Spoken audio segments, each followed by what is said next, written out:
Gold gets lots of headlines, and yet silver has quietly been shining just as bright. Coming up on Market Moves, we'll break down the drivers behind silver's big run, and we'll tell you about some of the growing ways to invest in the metal. So let's dive in. Okay, let's start with the price action for silver because it's been hard to ignore. Silver rose 130% last year, its strongest annual return, and the rally continued early in 2026, briefly pushing the price above $100 an ounce for the first time.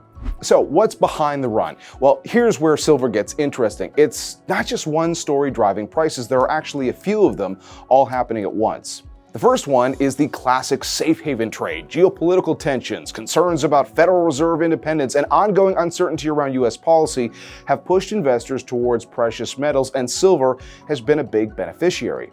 The second driver is industrial demand, and this is really where silver separates itself from gold. Almost 60% of annual silver demand is industrial. Compare that to gold, where industrial use is just over 6%.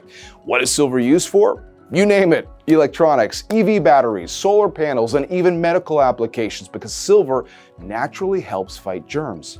The third driver is on the supply side. Late 2025 brought a real squeeze in the silver market. Inventories were falling and large amounts of physical silver were being shipped from London to New York, and that tight supply story is only expected to get tighter. The 2026 silver supply deficit is projected to widen by 15% to 46.3 million ounces.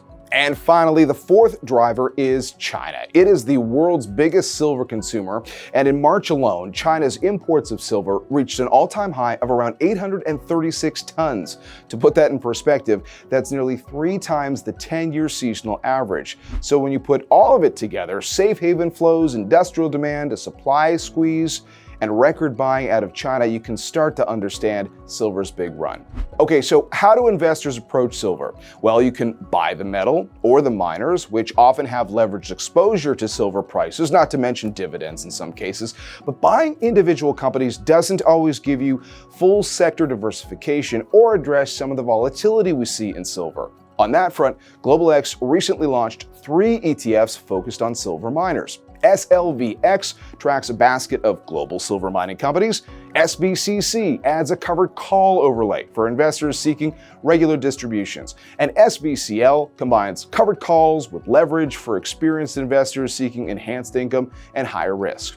All right, that's it for this week's Market Moves. What market moves are you watching? Let us know in the comments, and don't forget to subscribe so you don't miss our next investing video.